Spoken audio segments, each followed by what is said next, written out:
Haleluya, haleluya,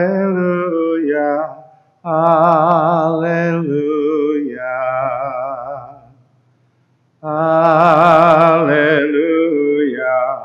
haleluya, haleluya.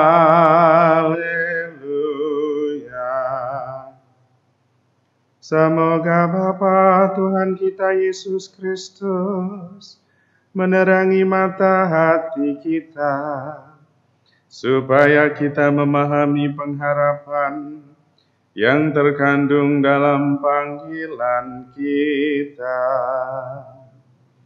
Haleluya, haleluya, haleluya.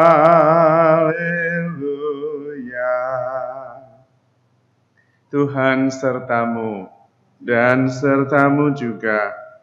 Inilah Injil Yesus Kristus menurut Matius. Dimuliakanlah Tuhan.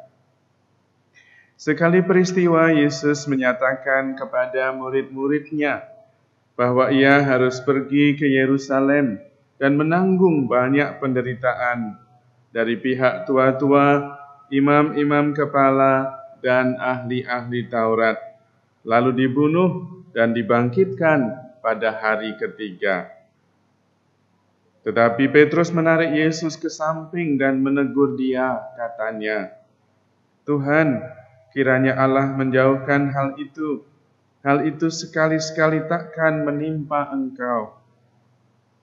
Maka Yesus berpaling dan berkata kepada Petrus, "Enyahlah iblis, engkau suatu batu sandungan bagiku, sebab engkau memikirkan bukan yang dipikirkan Allah, melainkan yang dipikirkan manusia." Lalu Yesus berkata kepada murid-muridnya, "Setiap orang yang mengikuti aku harus menyangkal diri, memikul salibnya, dan mengikuti aku. Karena barang siapa mau menyelamatkan nyawanya, ia akan kehilangan nyawanya. Tetapi barang siapa kehilangan nyawanya karena aku, ia akan memerolehnya. Apa gunanya bagi seseorang jika ia memperoleh seluruh dunia, tetapi kehilangan nyawanya?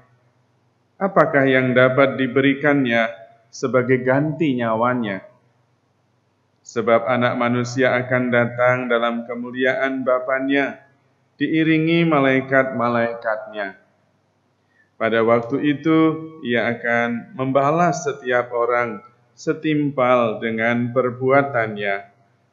Demikianlah Injil Tuhan. Terpujilah Kristus. Saudara-saudari terkasih,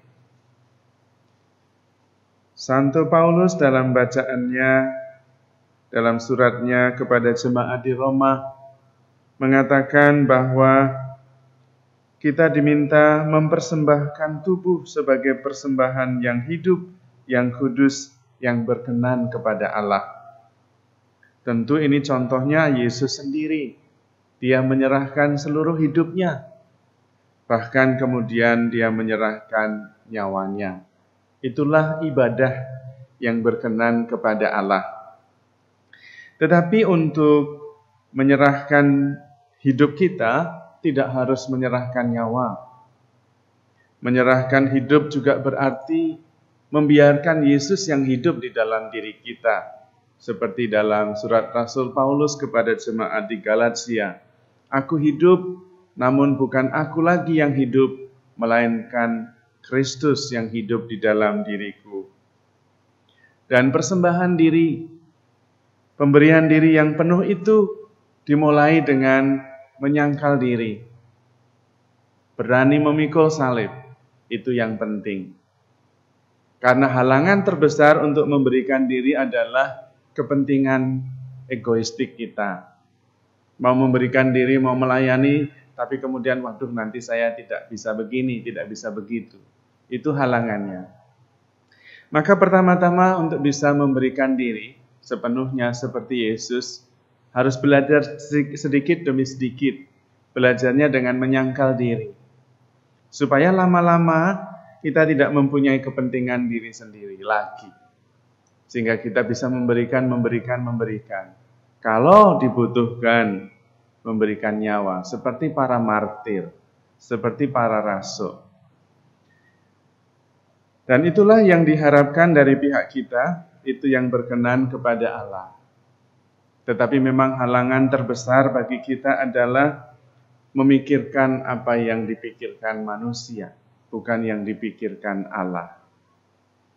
Terutama memikirkan kepentingan kita sendiri, sehingga kita tidak bisa melihat bahwa di dalam hidup kita ada kepentingan Tuhan yang lebih utama.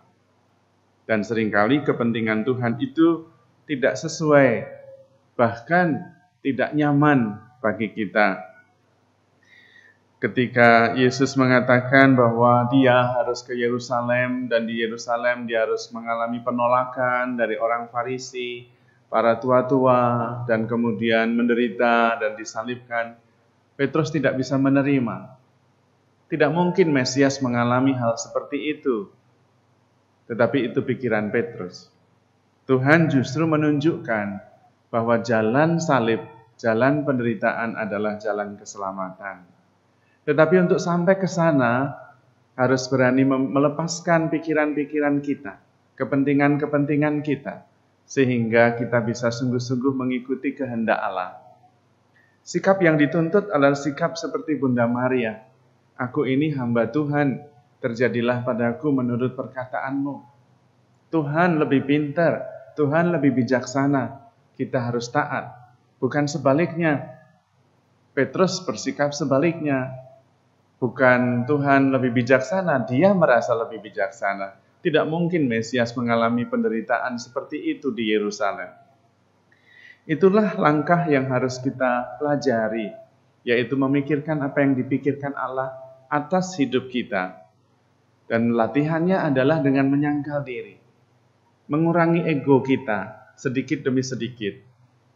Yang menarik, ketika ego kita tidak ada lagi, kita bisa memberikan diri. Tetapi pada saat yang sama, kita tidak mati lagi. Ego kita sudah tidak ada. Tidak bisa mati juga, karena sudah tidak ada lagi. Yang ada di dalam diri kita adalah Kristus. Karena itu kita bisa berada hidup di dalam Kristus, mati bersama Kristus, dan bangkit bersama Dia. Itulah rahasia kehidupan kita. Kita diminta terlebih dahulu mengutamakan kerajaan Allah, rencana-rencana dan rancangan Tuhan, dan bukan rancangan-rancangan kita. Latihannya memang untuk bisa menjadi murid Kristus tidak ada jalan lain, yaitu menyangkal diri, memikul salib, mengikuti Tuhan. Dengan cara itu kita bisa melihat bahkan derita, bahkan maut sebagai jalan keselamatan, yaitu sebagai ungkapan pemberian diri secara utuh kepada Tuhan dan bagi sesama kita. Amin.